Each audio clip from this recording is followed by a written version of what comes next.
Noodles ഉണ്ടാക്കുന്നത് ഇനി നോക്കാം. അതിപ്പോൾ ബാച്ചിലേഴ്സിനൊക്കെ ആണെന്നുണ്ടെങ്കിലും ഓഫീസ് കഴിഞ്ഞിട്ട് വരുമ്പോൾ പെട്ടെന്ന് തന്നെ റെഡി ആക്കിയിട്ട് എടുക്കാൻ വേണ്ടിയിട്ട് പറ്റും. പിന്നെ നൂഡിൽസ് ഒക്കെ ആകുമ്പോൾ നമുക്കറിയാലോ കുറേ നേരം നിന്നിട്ട് വേവിക്കേണ്ട ആവശ്യമില്ല. അതേപോലെ തന്നെ ഇപ്പോൾ ഹൈസ്കൂളിൽ പഠിക്കുന്ന കുട്ടിക്കൊക്കെ ആയിരുന്നാലും ആരുടെയും സഹായമൊന്നും ഇല്ലാണ്ട് പെട്ടെന്ന് റെഡി ആക്കിയിട്ട് എടുക്കാൻ വേണ്ടിയിട്ട് പറ്റിയ നല്ല ടേസ്റ്റ് ഉള്ള ഒരു നൂഡിൽസ്. അപ്പോൾ നമുക്ക് നോക്കാം ഇതേനെ റെഡിയാക്കാം. ഇനി ഇത് റെഡിയാക്കാൻ വേണ്ട സാധനങ്ങൾ എന്തൊക്കെയാണെന്ന് നോക്കാം. ഞാനിവിടെ ഇതേപോലത്തെ 2 പാക്കറ്റ് മാഗിയുടെ നൂഡിൽസിന് എടുത്തേക്കുന്നത്. പിന്നെ വേണ്ടത് സവോളയാണ്. സവോള ഞാനിവിടെ ഒരു മീഡിയം സവോള നല്ല പൊടിയായിട്ട് കട്ട് ചെയ്തിട്ട് എടുത്തിട്ടുണ്ട്. പിന്നെ പച്ചമുളക് ഇതേപോലത്തെ 2 ചെറിയ പച്ചമുളകിന് എടുത്തേക്കുന്നത്. അല്ലെങ്കിൽ പച്ചമുളക് നിങ്ങളുടെ എരിവിനനുസരിച്ചിട്ട് ചേർക്കുക. പിന്നെ ഞാനിവിടെ കുറച്ച് ക്യാരറ്റ് ഇതേപോലെ ഇങ്ങനെ നല്ല പൊടിയായിട്ട് കട്ട് ചെയ്തിട്ട് എടുത്തിട്ടുണ്ട്. ഈ ക്യാരറ്റ് നിങ്ങൾക്ക് വേണമെന്നുണ്ടെങ്കിൽ മാത്രം ചേർത്താൽ മതി. ഇതിലേക്ക് നിങ്ങൾക്ക് കോൺ വേണമെന്ന് വെച്ചിട്ടുണ്ടെങ്കിൽ കോൺ ചേർക്കാം. പിന്നെ ഫ്രോസൺ പീസ് വേണമെന്ന് വെച്ചിട്ടുണ്ടെങ്കിൽ ഫ്രോസൺ പീസും ചേർക്കാം. അതൊക്കെ ഞാൻ കുറേശ്ശെ ചേർത്ത് കൊടുക്കാം. പിന്നെ ഞാനിവിടെ 2 മുട്ട എടുത്തിട്ടുണ്ട്. ഇതിലേക്ക് നമുക്ക് മസാലപ്പൊടികളായിട്ട് മഞ്ഞൾപ്പൊടിയും വേണം, മുളകിൻ്റെ പൊടിയും വേണം, ഗരം മസാലയും വേണം. പിന്നെ ഈ മാഗിയുടെ കൂടെ ഒരു മസാല ഉണ്ടാവുമല്ലോ, അതും കൂടിയിട്ട് ചേർക്കണം. പിന്നെ ഇതിലേക്ക് വെള്ളം വേണം. അപ്പോൾ വെള്ളം എന്തോരം ചേർക്കാമെന്ന് വെച്ചിട്ടുണ്ടെങ്കിൽ ഇതേപോലത്തെ ഒരു പാക്കറ്റ് എടുക്കുമ്പോൾ 1 ഗ്ലാസ് വെള്ളം ചേർക്കാം. അപ്പോൾ ഇത്രയ്ക്ക് സാധനങ്ങളാണ് ഇത് റെഡിയാക്കാൻ വേണ്ടിയിട്ട് വേണ്ടത്. ഇത് നമുക്ക് റെഡിയാക്കിയിട്ട് എടുക്കാം. ഇത് റെഡിയാക്കാൻ വേണ്ടിയിട്ട് ഒരു പാൻ വെച്ചിട്ട് ചൂടാക്കാം. ഇതിലേക്ക് ആവശ്യത്തിന് ഓയിൽ ചേർക്കുക. ഞാനിവിടെ സൺഫ്ലവർ ഓയിലാണ് ചേർക്കുന്നത്. അല്ലെങ്കിൽ നിങ്ങൾക്ക് ഇഷ്ടമുള്ള ടൈപ്പ് ഓയിൽ ചേർക്കാം കേട്ടോ.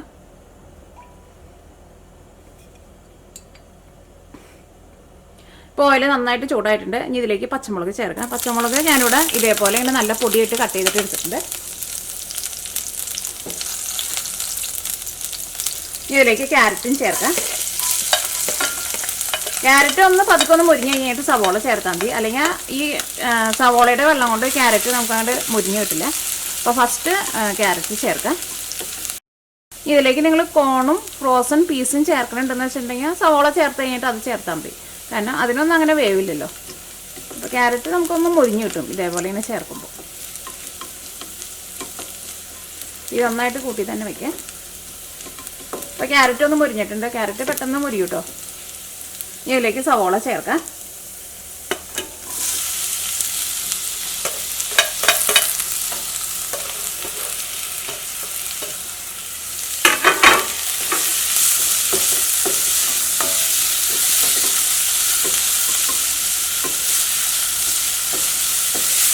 ഈ സവോള നല്ല സോഫ്റ്റായിട്ട് വരണം. സവോള മുരിഞ്ഞിട്ട് നല്ലൊരു ഗോൾഡൻ കളർ ആവാൻ വേണ്ടിയിട്ട് നിൽക്കണ്ട.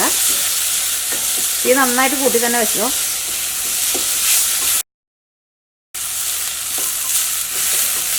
അപ്പോൾ സവോള നല്ല സോഫ്റ്റായിട്ട് വന്നിട്ടുണ്ട്. ഇനി ഇതിലേക്ക് മസാലപ്പൊടികൾ ചേർക്കാം. അപ്പോൾ ഫസ്റ്റ് മഞ്ഞൾപ്പൊടി ചേർക്കാം. മഞ്ഞൾപ്പൊടി ഞാൻ ഇതിലേക്ക് 1/4 ടേബിൾ സ്പൂണാണ് ചേർക്കുന്നത്. കാരണം നമ്മൾ കറികളിലൊക്കെ ചേർക്കണ അത്രയ്ക്ക് മഞ്ഞൾപ്പൊടി ചേർക്കേണ്ട ആവശ്യമില്ല. അപ്പോൾ മഞ്ഞൾപ്പൊടി ഇതിനകത്ത് കിടന്നിട്ട് നന്നായിട്ട് മുരിഞ്ഞിട്ടുണ്ട്. ഇതിലേക്ക് മുളക് പൊടി ചേർക്കാം. അപ്പോൾ നമ്മളിതിലേക്ക് പച്ചമുളക് ചേർത്തിട്ടുണ്ടല്ലോ. അപ്പോൾ നിങ്ങളുടെ എരിവിനനുസരിച്ചിട്ട് മുളക് പൊടി ചേർത്താൽ മതി. ഇനിയിപ്പോൾ നിങ്ങൾക്ക് അങ്ങനെ സ്പൈസി ആയിട്ട് വേണ്ടെന്ന് വെച്ചിട്ടുണ്ടെങ്കിൽ മുളക് പൊടി ചേർത്തില്ലെങ്കിലും കുഴപ്പമില്ല. അപ്പോൾ മുളക് പൊടി ഞാൻ ഇതിലേക്ക് ഇത്രയ്ക്കാണ്ട ചേർക്കുന്നത്. ഒരു 1/2 ടേബിൾ സ്പൂണിൻ്റെ എടുത്തിട്ടുണ്ട്. അങ്ങനെ കറക്റ്റായിട്ടൊരു അളവില്ല. നമ്മൾ ടേസ്റ്റിനനുസരിച്ചിട്ട് നമുക്ക് ചേർത്ത് കൊടുക്കാം.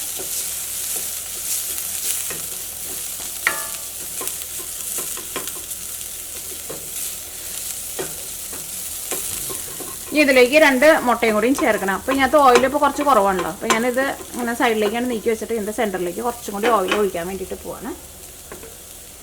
അപ്പോൾ ഇതിലേക്ക് കുറച്ച് ഓയിൽ ഒഴിക്കാം. ആ മുട്ട ഒന്ന് കൊത്തി പൊരിച്ചെടുക്കാൻ ആവശ്യത്തിനുള്ള ഓയിൽ ചേർത്ത് കൊടുക്കുക.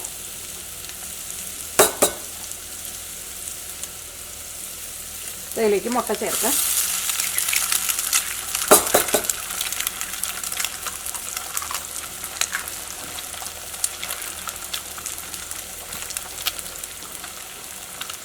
ഈ മുട്ടയിലേക്ക് ആവശ്യത്തിന് ഉപ്പ് ചേർക്കാം.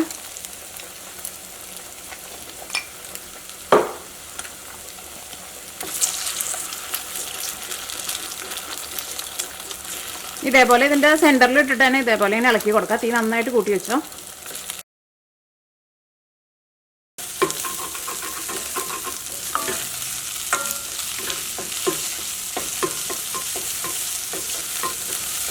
ഇപ്പോൾ മുട്ട ഇതിൻ്റെ കൂടെ കിടന്നിട്ട് വെന്തിട്ടുണ്ട്. ഇനി ഇതിലേക്ക് ഗരം മസാല ചേർക്കാം.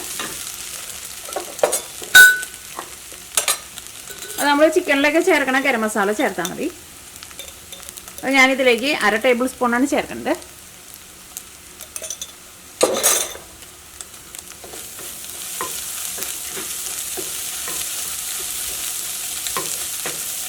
ഇതിലേക്ക് നമുക്ക് നൂഡിൽസ് ചേർക്കണം. അപ്പോൾ ഫസ്റ്റ് നൂഡിൽസ് വേവിച്ചെടുക്കാനുള്ള വെള്ളം ചേർക്കാം. അത് കഴിഞ്ഞിട്ട് ഇതിലേക്ക് നമുക്ക് നൂഡിൽസ് ചേർക്കാം. ഇതിലേക്ക് വെള്ളം ചേർക്കാം. ഞാനിവിടെ ഇതേപോലെ ഗ്ലാസ്സിൽ 1 ഗ്ലാസ് വെള്ളമാണ് ചേർക്കുന്നത്. തീ നന്നായിട്ട് കൂട്ടി വയ്ക്കാം. 1 ഗ്ലാസ് കൂടിയും ചേർക്കാം.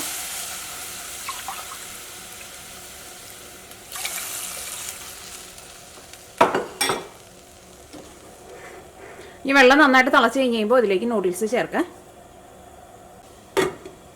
ഇത് തിളയ്ക്കാൻ വേണ്ടിയിട്ട് മൂടി വയ്ക്കാം.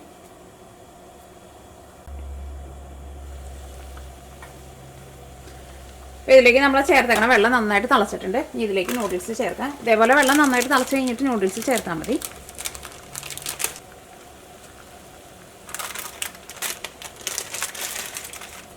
നൂഡിൽസ് ചേർക്കുമ്പോൾ നിങ്ങൾക്ക് ഇങ്ങനെ പൊട്ടിച്ചിട്ട് ചെറുതായിട്ട് ചേർക്കണമെന്ന് വെച്ചിട്ടുണ്ടെങ്കിൽ അങ്ങനെ ചേർക്കാം കേട്ടോ.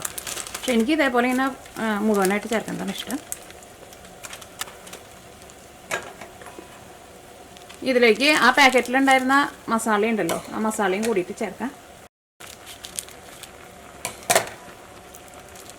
ഇനിയിപ്പോൾ നിങ്ങൾക്ക് ഈ നൂഡിൽസിൻ്റെ കൂടെ വരുന്ന ഈ ഗരം മസാല നിങ്ങൾക്ക് ഇപ്പോൾ ചേർക്കാൻ ഇഷ്ടമില്ല എന്ന് വെച്ചിട്ടുണ്ടെങ്കിൽ നമ്മൾ ഗരം മസാല ചേർത്തില്ലേ, ആ ഗരം മസാല കുറച്ചും കൂടി കൂടുതൽ ടേസ്റ്റിനനുസരിച്ചിട്ട് ചേർത്ത് കൊടുത്താൽ മതി. ഇനി ഇത് മിക്സ് ചെയ്യുക. പിന്നെ നൂഡിൽസൊക്കെ ആകുമ്പോൾ നമുക്കറിയാമല്ലോ പെട്ടെന്ന് വെന്ത് കിട്ടും. ഇത് ഞാനിവിടെ മൂടി വയ്ക്കണില്ല കേട്ടോ. ജസ്റ്റ് ഒന്ന് തുറന്ന് വെച്ചിട്ട് നന്നായിട്ടൊന്ന് തിളച്ച് കഴിയുമ്പോൾ തന്നെ നൂഡിൽസ് വേവും. നൂഡിൽസ് ഒരുപാട് വെന്തിട്ടുണ്ടെങ്കിൽ നൂഡിൽസ് കഴിക്കുമ്പോൾ ടേസ്റ്റ് ഉണ്ടാവില്ല, ഭയങ്കര ഇങ്ങനെ കുഴഞ്ഞ പോലെയാവും. അപ്പോൾ അങ്ങനെ മൂടി വെച്ചിട്ട് വേവിക്കേണ്ട ആവശ്യമില്ല. നൂഡിൽസ് പെട്ടെന്ന് വെന്ത് കിട്ടും.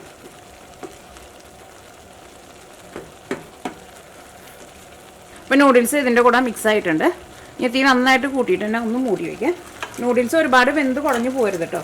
അപ്പോൾ നിങ്ങൾ വെള്ളം ചേർക്കുമ്പോൾ ഇത്രയ്ക്ക് വെള്ളം ചേർത്താൽ മതി. കാരണം നൂഡിൽസ് വെന്ത് കുഴഞ്ഞു പോയിട്ടുണ്ടെന്ന് വെച്ചിട്ടുണ്ടെങ്കിൽ കഴിക്കുമ്പോൾ അത്രയ്ക്കാണ്ട് ടേസ്റ്റ് ഉണ്ടാവില്ല. ഇനി നമുക്കൊന്ന് തുറന്ന് നോക്കാം.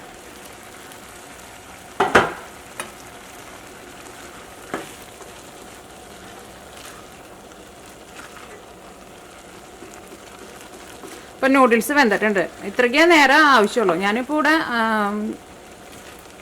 നമ്മുടെ നൂഡിൽസ് വെന്തിട്ടുണ്ട്. അപ്പോൾ നൂഡിൽസ് കുറേ നേരം ഇട്ടിട്ട് വേവിക്കണ്ട. വെള്ളം ചേർക്കുമ്പോൾ ഒരു പാക്കറ്റിന് 1 ഗ്ലാസ് വെള്ളം ചേർത്താൽ മതി. അപ്പോൾ ഇതിനകത്ത് ചെറുതായിട്ട് ഇങ്ങനെ ഒരു ഗ്രേവി പോലെയുണ്ട്, നല്ല തിക്കായിട്ട്. പക്ഷെ അത് ചൂടാറി കഴിഞ്ഞ് കഴിയുമ്പോൾ അതങ്ങോട്ട് തിക്കായിട്ട് വരും. ഇപ്പോൾ നമ്മുടെ നൂഡിൽസ് വെന്തിട്ടുണ്ട്.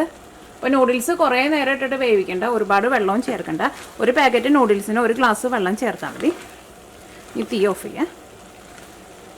കാരണം കുറേ അങ്ങോട്ട് വെന്ത് പോയിട്ടുണ്ടെങ്കിൽ നൂഡിൽസിന് ഭയങ്കര ഇങ്ങനെ എന്താ പറയുക, ഭയങ്കര സ്റ്റിക്കി ആയിട്ട് വരും. അപ്പോൾ നമ്മുടെ നല്ല ഈസി ആയിട്ടുള്ള എഗ് നൂഡിൽസ് റെഡി ആയിട്ടുണ്ട്. ഇനി ഇതൊരു സർവിങ് പ്ലേറ്റിലേക്ക് പാർത്താം.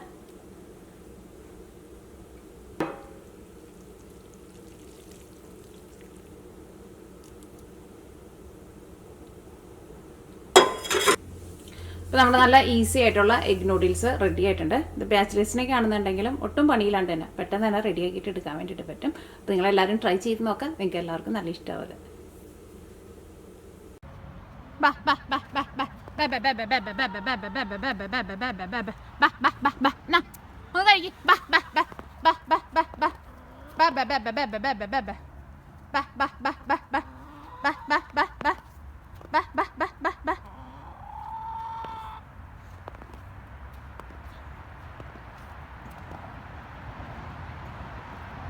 ഇതായിരിക്കണോ ഗ്ലാസ്സിൽ?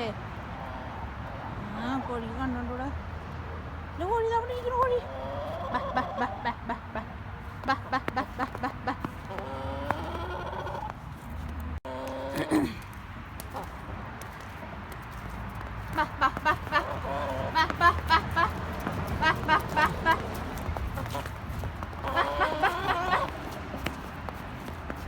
ഇത് സ്നോ വീണ് നടക്കുന്നുണ്ട്, ഐസ് വീണ് നടക്കുന്നുണ്ട്.